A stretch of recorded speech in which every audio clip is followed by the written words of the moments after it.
Hello, everybody. Good morning. Good afternoon. Good afternoon, yeah. You might still be morning for you. No, Michael. no. You still look half asleep. People are waking up just now. People are going to sleep. That's very, very true. It's our East Coast bias. Exactly. Yeah, we try and kind of get to everyone middle of the day here, just after tea time in the UK, early in the work day in the West Coast. See, Michael. I'm thinking of my West Coast friends. Our West Coast friends. Guys, nice to be back. Kill that sound, RB. There we go. There we are. So yeah, it's been a while. Feels like a while since we've been on doing a little Q&A. It's been a while. It's been a long time. Busy week last week on the videos. Some good ones. Some fun ones, yeah. We did people seem to like testing the old stuff. They really liked the SLDR video. And you hit it. And the funny thing was, you foreshadowed it as well. We talked about it because we went on the 17th hole. That's right. And Victor Hovland, European DP World Tour, whatever European Tour, launched that driver, put it on the green, made eagle, and it was kind of one of the decisive moments, other than the playoff. But I mean, that was a hell of a shot. He needed to do that to kind of obviously get himself there. It is a great finish. That drivable par 4, then 18. Did he par 18? I never saw the regulation play. I think he made birdie as well. Did he? I think he laid up and made birdie. He went birdie finish. Yeah, but I think it was funny because it almost like he sewered Rory, because after this round they interviewed him. Yeah. He's like, "Can you go to the range?" And he's like, "Well, I think Rory's got it. There's a couple birdie holes coming down." Is that what he said? Oh, he did say it. So. Well, I mean, you probably would have thought that, wouldn't you, that Rory would have enough in the tank to at least play those last two in 1 under. Never mind whether he play them in 1 over. Did he double the last or bogey it? I think he bogeyed. He bogeyed he bogeyed. Yeah, I don't think you would ever expect Rory to do what he did. No. We haven't seen that in a very long time. No, definitely not. Our boy Corey, fellas, looking handsome as hell. Yeah. Do you think so? Aye. Thank you, Corey. Thank you, my man. Guys, get your questions coming in. Let's get into it. Aaron Ramsey to Rangers. So that the audience are asking questions. I tell you what, Chris, you know the audience. New York Rangers. We're talking hockey, right? Is that what we're talking? We are not. We're talking about the famous Glasgow Rangers, boys. Aye. Good team. Good team. Your team? Oh yeah, sure. Company policy. Exactly. Carlos, member on the channel for 14 months. Hi from Bolivia. Hello, Carlos. Thank you for being a member for this long. Will we quickly touch on the memberships? Well, we got some stuff coming. We have an announcement coming. We have an announcement coming on the memberships. We feel like it, certainly has went a bit stale on the membership front. We feel like there's some better value that we can add, and we will be launching that in the next March. Well, we'll be probably unveiling it in the next couple of weeks for a March 1st launch. That's Is that safe? That's what we're planning for.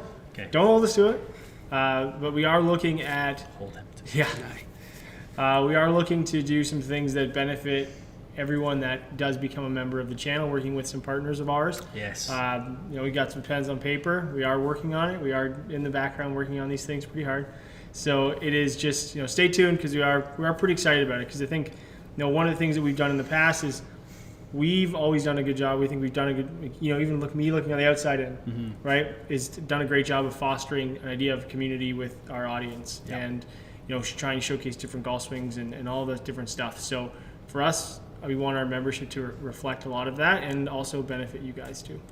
Without a doubt. So, a little sneaky preview might be exclusive content, early viewership content, maybe a day or so early on the videos to see them a little bit earlier. We've talked about the member-only Q&As. We have, Ryan in his position now that can kind of organise that. That was always the difficulty, was who was going to organise it while we were all kind of running so fast and furious with our own roles day to day. So I think that's something that could be really, really good value.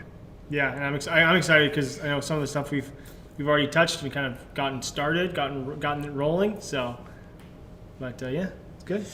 The Amateur Golfer UK. So lads, when are we having Ian RB and Mikey on Foresight? Maybe reading our mind here.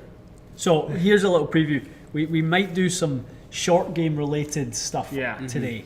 We've got some fun stuff planned. You know, there are new short game golf clubs, obviously very popular, is SM9. Maybe we'll do a little wedge challenge. We'll see who's got the short closest to. Yeah. Well, like a wedge. Little money in the line. Blind draw for a loft, and you got to make it work. Maybe. Love it. Austin, hi guys. I'm not PJ Pro, but would love to be a fitter. Do you think it's recommended? And what steps can I take to be part of TXG? Yeah, Austin, I would say TXG is not an entry level job into the club fitting game. That's fair to say. Yeah. I would say you probably want to get yourself comfortable, you know, in the fitting environment and things like that. Maybe a little earlier. You know, whether that's a golf town. I don't know if you're in Canada. I don't know if you're in the US. Golf Galaxy, PJ Superstore. You know, that type of thing. But yeah, I'd certainly get yourself in and do some club fitting. Get your dip your toe in the water with that stuff, and then you know the TXGs of the world will be knocking on your door once you've got the experience. What do you look for, Mike? I think that's a question I get on when we do our Instagram Q&As. Like, what do you look for when you're talking to someone who could be put into a role of a fitter? Yeah, I mean, like we said, a little bit of experience is nice. But you know, Ian and I have said it to multiple people. We can teach everything behind you. It's you know, being personable, having good customer service skills. You know, the equipment and the technology. That's the easy part. But you know, obviously, you come in with a little bit of background from the industry always helps. Yeah, without a doubt. Yeah, definitely. And be somebody who's curious and eager to learn, and you know, certainly be customer service centric in your own approach. I think definitely goes a long way in this company. Yeah. Jay, can you do a blind test with steel shafts, iron shafts versus flex? We've done that when we. Yeah, I think we have. You know, but maybe it's time to refresh it.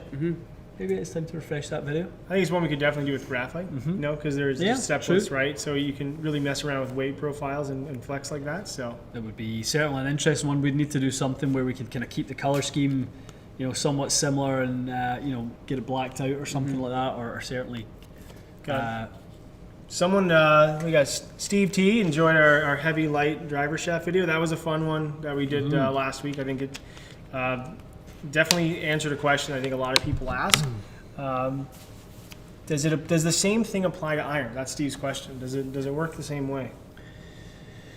Yeah, I think it's fair to say. That it would, you know, less dynamic motion from a heavier, stiffer shaft, a little bit more activity, therefore more potential output from the lighter, softer shaft. So yeah, I think that's safe to say. Definitely. It was a good test. Yep. Corey's asking, are we going to be testing the Ltd-X Fairway woods anytime soon? Corey, we may have already done that one for you, pal. Since you said we were looking handsome, we can maybe already have done that one. Yeah, today we done a roundup of the best fairway woods of the year, or the new fairway The top woods. ones, yeah, the top new ones. Yeah, so. we wouldn't call it yet the best. Michael, you hit some of those? I did, yeah, they were good. I was impressed. Maybe a new 3-wood in the bag for this year. We will see. That will definitely. I hold you to that. Guys, what do we like in terms of Bradley's asking best counterbalanced driver shaft? What do we like as your favourites out there? VA Nemesis, probably Very high balance. Probably one of my favorites. Yep. The one with a heavy grip on it. I know it's a point. When we talk about balance point and shafts, like, you know, there's usually it's a couple inches here or there. It does help with swing weight. I find if you're really looking to want to manipulate, like it's possible, but like manipulate with things that are going to cause a bigger thing, with like lightening the head or putting a little bit heavier grip or lead tape under the grip or some type of small counterweight. There isn't a bad one out there, because when people ask if it's good or bad, it's like what fits the particular player. I know the orange has always been very popular from Mitsubishi, but does it fit everyone? Yeah. So that's kind of how I look at it. For sure. The birthday boy is in the chat, Mr. McLeod. Happy birthday, Scotty boy. Boys, did we see any impact on the path swing direction in the light versus heavy test. We saw the light shaft kick out more, Scott. It was so one of the things that we sort of seen on Fujikuro's Enzo is from a deflection standpoint, lighter, softer shaft, well, certainly softer shaft, will be inclined to deflect forward more and deflect outward more. So that motion can move strike point a little more heel side.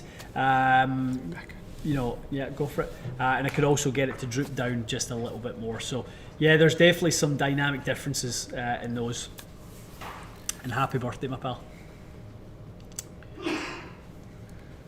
I was gonna say something, but never mind. What? What are you gonna say? Was it PG? I know, just that. What else? What else do we got? DX46 handicap, terrible ball striker, 120 mile an hour clubhead speed. Any reason not to play game improvement irons? There's definitely there. Speed is a reason not to, because you could certainly end up hitting them far and all over the map. I would say Ping do a phenomenal job with their retro lofts. So maybe we take a little bit of your horsepower away with some of those retro lofts, but we get you into a G425 or something like that offers plenty of forgiveness. Maybe an I210 or something like that, with retro lofts, that type of thing. So yeah, I would say don't lean towards, you can go game improvement-ish, but don't go towards the ones with super, super strong lofts if you get that much speed. Yeah. Ben's asking, do we only do like iron shaft fits? Can we do retrofits? That's what we would call a retrofit. Bring in your set of irons. If we have that iron in the drawer, we'll use it. If not, we'll use something very similar. And definitely can fit you just for shaft. That's no issues. Someone wants to know if we can retrofit that SLDR. What did we talk about earlier? Doing it with a little autoflex activity. Thought we just go a little crazy. I know we like doing little kind of fun things. That was a fun test that we did with that driver, and I don't know. We might have to try it. It's on the wall. It certainly is. We don't have it with us today. No, I didn't bring it. Yeah. No, it is. It literally is. It's sitting back in my shop. The funny thing is, I actually left it balancing on the nail. Yeah. And it just sits there. Like I don't go into the shop all the time, so it just sits there balancing. It's probably the first time. Certainly, it's been hit in the middle. Certainly recently. I never hit in the middle too many times. Ventus TR review, boys. We done that. Yeah. We done that. Yeah. Cameron, that one was done, I believe. 2 weeks ago. Was it 2 weeks ago? I did the black and the blue, and then we kind of did the middle one. Yeah. John's asking, any plans for the TXG Slack channel? Yeah, John. That'll come as part of the kind of the restructured membership channel. So we'll look at all avenues of communication, making sure we create more avenues to communicate with our team, whether that be our fitters, whether it be our builders. Maybe a good little segue for you boys to talk about some of the build videos that you've got coming up. I know you've been chatting a bit on that. We've been asked a lot. I know Mike and I both do an Instagram Q&A. So, and one of the things that we get a lot of times is like build questions, very specific build questions. And for us, like anything we do here is to educate. And we know that not everyone has a shop, but a lot of times it comes down to what kind of questions you need to ask when you're in a fitting or you're taking your clubs to a builder or anything like that. So, this is the Toronto studio that we are in. But we have the Mississauga build studio, or build shop, I should say, which is our full sales shop. Mike, you run the whole thing over there. It's a busy place. It's a busy place. We're finding some dates at work, and we're excited to get some videos out. It'll be different. It'll be new for us, but excited to get some of those questions answered. I think a lot of it isn't going to be the longer format because when we are testing product, it's one thing to go back and forth, but in club building, other than say shaft tipping, which is more of like a fitting parameter, a lot of things are pretty cut and dry. Like this is how you do this. This is how you do this. And we really want to showcase a lot of that because we know there's a lot of hobbyists out there that are curious and they want to know from people that hopefully know their stuff. Yeah, no, definitely. Yeah, it might not be the widest audience, but there's certainly a lot of people that are really keen to hear, how you guys navigate the build process, and some of the kind of pitfalls in club building that can really kind of turn a well fitted club into a badly built club. Yeah, seen a lot of that. A lot of that. Love it. Paulo's saying we love the review you guys did on the Haywood irons. Have you got a chance to try the Haywood wedges? I don't think we have had a chance to try them, but we have them. We have them. We have them. Yeah, Dylan is asking, do you like your job? That's my little nephew, Dylan. Dilzo, I love it very, very much, pal. And hopefully you're excited about Aaron Ramsey signing for the Rangers, which I know you will be. John was asking, hey boys, do you guys do many fittings for women? My wife is looking to change out her irons and woods, and I'm wondering what selections you have in women's clubs. We do fit ladies. Do we fit specific ladies clubs? We have some Ping GLE and some Zexio stuff, for the lighter, softer, slower swing speed. But to be honest with you, a Rogue head works for juniors, ladies, men. I really don't like ladies clubs. I just think getting fit properly to the right, flex and weight and length, and she could be a Stealth Plus just like Tiger Woods uses a Stealth Plus. The ball doesn't know if it's a man or a woman head. Yeah. It doesn't care. It gets impacted at a certain speed, with a certain, set of delivery conditions, and that's it. Yeah. Right? Yeah. So, men's clubs, women's clubs, try not to think of it that way. They're just fitted clubs. That's all it needs to be. I had people argue with me on a tweet about that one time. It's like there's no such thing as women clubs, just golf clubs that fit a golfer. Yeah. Yeah, and somebody's come back saying, well, catering towards a hand size. Yeah, but you're kind of pigeonholing, people at that point. Within our matrix, we have all those options. We have smaller butt diameters, larger. We have grip sizes, that are suitable for everyone. So, yeah, stick to just being fitted for the right stuff. Is it risky to bend a full face golf club? No. Full face wedge? No. CBX? No, Yeah. You can get a couple degrees out of it. It's actually pretty soft, that CBX stuff. Yeah. Brian, I saw this asked us a couple of times. Best golf ball to play with in windy conditions. What do you guys like in the wind? I generally don't tee off in the wind. I generally go to the golf course the next day. I can't say, I know there's obviously a difference, but I can't say at my skill level or ball speed that I've gone out and been like, there goes that ball, and then I hit the other one and it goes, well, that was good. I don't know. I haven't. Mm-hmm. I know the Ping Ball Namic fitting that's a question that they ask in the fitting process, Yeah. but there's definitely, I don't know. I have a hard time personally pinpointing it. Do you have one? To be honest, I would not select my golf ball based on which one performed well in the wind. I would take responsibility for trying to play a little bit better in the wind.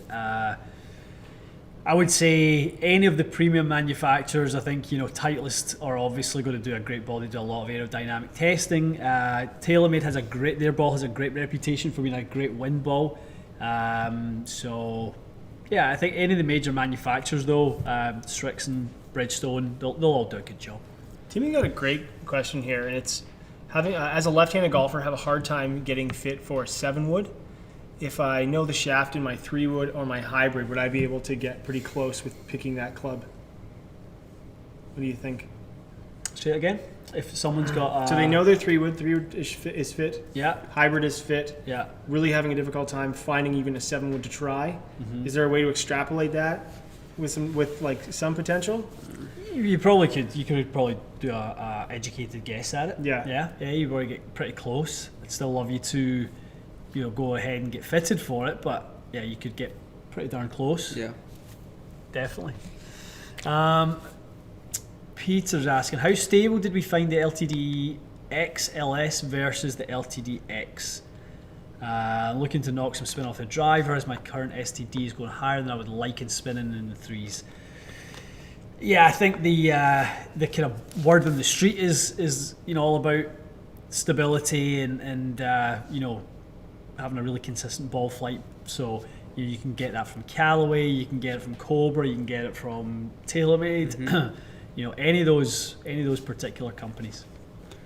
Someone's asking, RB, thoughts on shaft extensions? Don't do it. I'm not a fan. I think I probably have. I wouldn't even know to remember, but I have a putter in my collection that's probably been extended like 2.5 inches. Other than that, I don't use them in drivers. I don't use them in anything. Yeah. I don't. Now, I realize and fully understand that is a privileged position because I build golf clubs. I have access to some stuff if I really need it. But a lot of times is such a risk of using it when it's not done properly, especially when we're talking about the thinner walls of graphite. Look, if you're extending a S400 in a wedge, if it's done properly and you extend it an inch, you're not going to have a problem. Do I recommend it? No. But you're not going to have a problem. Now, if you try and extend 1.5 inches in a 50-gram graphite driver shaft, not a good idea. Yeah. Ever. So there is give and take. I don't like using them if I don't have to. It's like plugging a tire if you get a hole in your tire. Should you probably buy a new tire? Yeah. But I understand why if you don't want to, or there's something that, like, as long as it's done properly, you can. But again, not something I recommend. Absolutely. Interesting one there. Using rad speed irons, some have 20-yard gaps, others have 10. Is this a sign that I need forged clubs? It's not about forged clubs. You need just to be fitted. There's obviously something in your delivery that causes you to create more energy at one end of the bag, from the other. You may want to have your lofts and lies checked to make sure that some of them aren't a little bit strong. An iron like a rad speed, I wouldn't suspect they're that bad because they're a heavy cast. They're very, very stiff. So I would say it's probably down to your launch conditions that create those gaps. So try and certainly get a gap in session. I can understand why you're asking forged clubs because obviously there's a bit of a lack of bendability on a rad speed. You wouldn't want to certainly move it more than 1 or 2 degrees. No. So 20 yards, we might be able to change it. Roughly rule of thumb, 2.5 yards per degree of loft, approximately, 2.5 to 3. So you might be able to squeeze a little bit out it, but not certainly close a gap that wide. Here's a good one for you, Ian, because I know you've tested them both recently. The P790 versus the Mizuno 225 for a 15 handicap. I know obviously you're not a 15 handicap, but how do you find them compare? Some days, RB. Some days. If I was to choose, I would go with a 225. I just really enjoyed that iron. P790's nice, but it's just a rocket ship. Yeah. They're just a little too one-dimensional for me personally, but some people really need what they offer. It is a GOAT status iron. It's a Hall of Famer. RBS is one for you. What is your daily routine at work? My daily routine. Do? Is the lead content strategist What at do I TXG? do? What do you do? I message you guys. I message our video team. I do a lot of communication with them. We do some back and forth with editing. I work with our graphics team. So some of the stuff you see on social is done on the back end. It's not me. I'm not a Photoshop guru by any means. Messaging and bugging you guys to make sure we've got product in for new videos. Coordinating with other people that are going to be sending us product is a big one as well. Working with our receivers. Communicating with people that reach out through the YouTube thing. How big the list is going to be? It's a fair list. And then, just answering questions on Instagram and Twitter as well. I know our Instagram page gets a lot of questions, and our goal is, and my goal is to make sure that people get answered. Might not be within 20 minutes, but we try and do our best to, if we don't know the answer, to make sure that we get it properly. Definitely. Mike, what do you do? I'm still trying to figure this out. I've retired. I've taken a back seat in the company. I'm between careers. Wear a lot of hats, Mike. Yeah, lots of things. Fit, build, help run the back end of the company, work on a couple things with yourself on some plans and whatnot. Yeah, lots of different things. What do we got? Very cool. Oh Very yeah, cool. real cool. Thanks for that, Mike. Yeah, no worries. Thank you for that, Mike. Very insightful. What else do we have? Someone's fiance said you have a soothing voice. They're watching with their fiance. Julian's fiance says I have a soothing voice. Well, You want to do a sleep podcast? You want to record an episode? Sick. You've already got our podcast. You don't need a TXG sleep one. Get a little endorsement deal with Headspace or Calm or one of the apps. You and LeBron. LeBron. It's the last thing I want when I want to chill out and meditate is LeBron trying to motivate me. This is a really good one. Dave Fogel, since the merger with Club Champion, what has the biggest change been to your daily lives, if anything? Has anything changed in your life? No. 0 in my life. You? 0. 0. No. I think that's one of the biggest misconceptions, is that things were going to really change, and we obviously said it wouldn't, and they won't. And that's not going to happen anytime soon. I would say I've maybe been busier on the expansion side of things.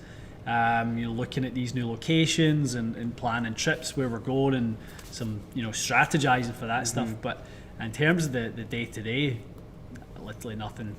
They didn't buy us because they didn't like the business. That's for sure. So you had this question a couple times. Will P7MC for a higher handicap potentially? That's an interesting one. I always default to, why are you a high handicap, right? Because you can be a good ball striker and be a rough driver, or have another part of your game that lets you down. So like our friend earlier with the high swing speed, sometimes you don't really want to have that distance orientated iron. So potentially, but probably not, I would say. No, it wouldn't be what I'd not go towards. Yeah, no, for sure. Michael, what is your favourite club to hit? I'm a sucker for a 60-degree wedge. I like a lob wedge. We have covered this topic a lot on the podcast. I know anytime we're talking wedges, like I think last year our rolling conversation was, have you tried the newest lob wedge? Have you tried the newest grind? Yeah. And what do you think of it? Yeah, I like a wedge. I mean, growing up, I had to be a better wedge player than I am everything else in my game, and I'd rather use a 60 than anything else. And I've been yelled at multiple times for using a 60 one too many Side times. of the green, perfect lie. Flop shot. Nothing in front of a flop shot. Jeez.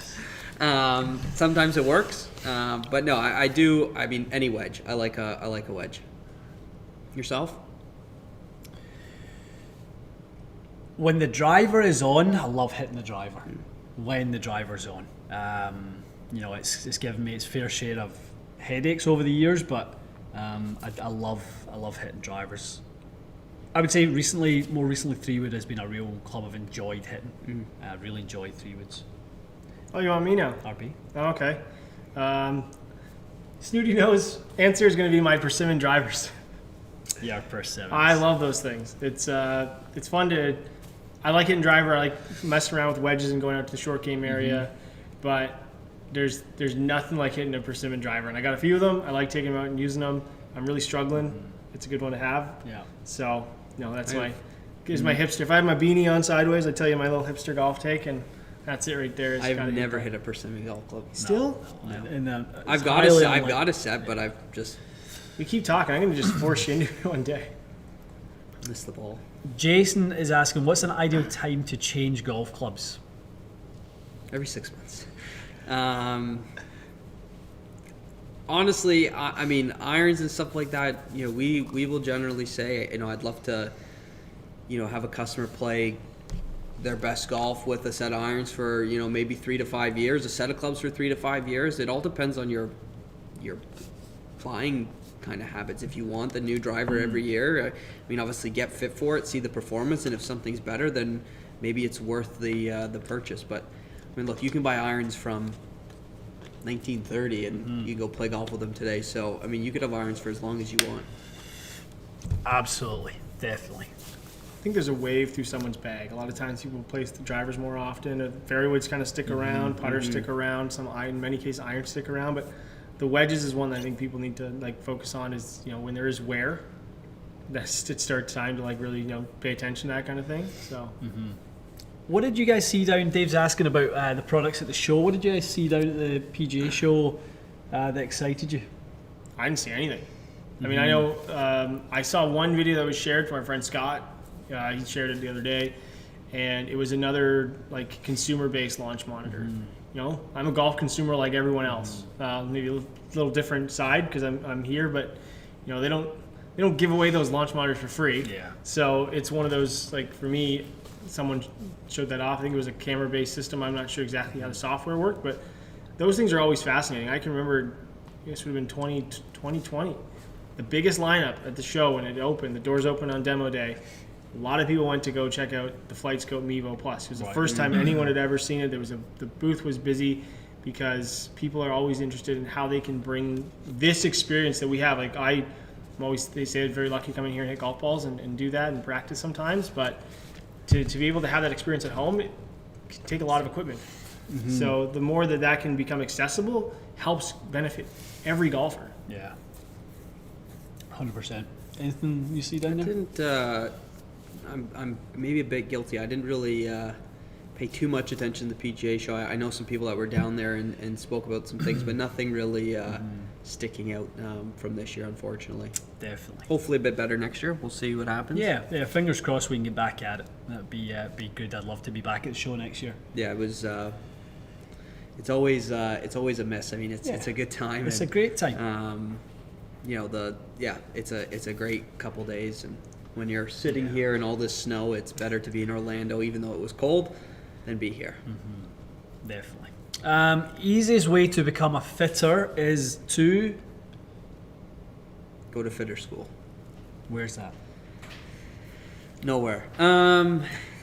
Cut your teeth in, I mean, just getting a job, maybe golf retail at a potentially a golf course that offers fittings, shadow. You can't really go to school for it. You can go to some PGM programs that offer some kind of, very, very limited fitting knowledge. But honestly, coming to retail or a place like this, and whether you start as a co-op student and learn as much as you can, go through our training process, I guess, here, and then you can become a pretty damn good fitter. Agreed. Ryan's asking, how do we measure for iron length? What determines if someone is longer than standard? Ryan, it's a combination of your static and dynamic. Static measurements, dynamic performance. So obviously your height, wrist to floor, all these sorts of things will be part of it, and then how your delivery helps you align the CG of the golf club with the ball. Ultimately, that's what it comes down to. Yeah, I think looking at dynamic line angle and strike. I think strike's a big one for us, and obviously we have multiple different lengths that we can try in different weights. So it's not trial and error, but definitely understanding strike helps as well. Definitely. Matt is asking, if any of you were gaming 225s, this guy, would you weaken the lofts? Or are you just going to go full tilt at them? Full tilt. Gonna send it. This is like the loft jacking kind of question. People ask what's with strong lofts, but deeper center of gravity, faster club face, launches higher. As soon as you start weakening the lofts on a club that's designed to launch the ball higher, that's when you launch the ball too high, or you spin it too much. So loft, just like on a driver, is a fitting parameter. It has nothing to do with speed. It has nothing to do, it does inherently, but it has nothing to do with I'm a faster or I'm a slow player. It's like, what are your delivery dynamics, which involve speed, and then what can we do to maximize that for launch, carry, angle of descent? Yep, absolutely. Jacob was asking there, 2022 Masters winner. Who you going with right now? Right now, I don't think. I mean, Hovland is obviously playing great. I agreed with. I think it was maybe Rick Young said earlier today, future world number one this year. I agreed with that. I don't think Morikawa's kind of quite. Maybe I just don't know where DJ is with his game. I think he obviously, played great when he won the fall version of the Masters and the record score and stuff like that. Who's it going to be? Are you going to pick a Euro? No. Let me do that. Yeah, because I just want him to so badly. I want Rory to win it so badly. Yeah, it'd be good. Career Grand Slam. Yeah. History. Just get it done. Hideki back to back. No. I mean, I'll be honest. If Tiger's playing in it, I'm picking Tiger, so it doesn't matter. Yeah, I wonder how he's doing with this. He's being quiet. I know, it's really Too quiet. I don't actually. like it. A lot of walking. That course is a lot of up and down. It's a lot I mean, of walking. versus 2 rounds of golf in a cart. Very different. Definitely. Ryan's asking, can we fly there from the States to get fitted by us? You can, Ryan. Many do. So, yep, borders are open. You can certainly travel in to do that. You fly here, and I'll fly there. Yeah. Does Rory's game match Augusta though? Some rounds it does, some rounds it doesn't. You know, that's the bit the nature of the beast with him. You know, he's kind of a bit hot and cold round there. He always seems to backdoor a top 10, doesn't he? You know, I kind of like 67 the last day to come from 30th to top 10. He'll shoot somewhere along the lines. There'll be a 42 on 9 holes. Yeah. I know, like I'm watching the European Tour this week. I know I found a Simpsons gif where someone pulls Bart's heart out, and all I could think of was he had it, but no. I'd love to see him win it. I think it'd just be so good. Definitely. Okay, let's take a couple more, and then we've got lots of videos to get on with. Or TXG towels in stock. I would like a towel to go with my Jaws Raw order. I owe that man his wedges. There are some towels in stock, yes. Actually, no, there's a lot of towels in stock. I think we have some towels, yeah. Yeah, we definitely do. Yes. Some tumblers. We still got a few tumblers left. Tumblers, there's some hats, there's a fair bit of swag in there. Yep. Okay, who's picking the last one? RB, go for it. All right. Let's see here. Okay. Wedge questions. What reasons are there for distance gaps between pitching wedge and 52 specialist? Loft gapping is only 5 yards, by the sounds of it. So basically, how would you gap from? It could be 2. I think we actually had this discussion. Specialist wedge to a standard wedge for your pitching wedge or your 9-iron, and how would you make that choice? Yeah, I mean, you're going to do it based on the needs of the particular club. Like, what do you use it for? You know, are there any sacrifices you make by going with one over the other? So, you know, that's the beauty of being tested in here and being fit. I think, you know, we need to redo that test. So, you know, I think that's one that you guys would benefit from. For the players who certainly, you know, are thinking of set wedge versus specialist wedge. Definitely. I think with your wedges from, you know, something like a T200 pitching wedge going right into a Vokey 52 degree, sometimes we notice there's a large gap. Having that set gap wedge generally is going to benefit that player a little bit more. But yeah, no, I mean, I use a Vokey 50 degree wedge, and I notice a big difference between my pitching wedge and my gap wedge. So it is tough. It definitely is tough. I mean, Fratelli was that was a big talk. Fratelli got like this one-off custom TCB Apex wedge from Roger Cleveland helped design it at Callaway there. His thing was like, you know, it comes down to a lot of things. Ball speed. He said swing. consistency, didn't he? Yeah, his distance control was so much better with a cavity versus obviously the blade that he was playing. Definitely. Okay, guys, we've got a lot to get on with.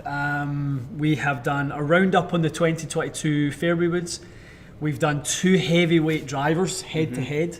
We're going to have a little short game off in the bay here.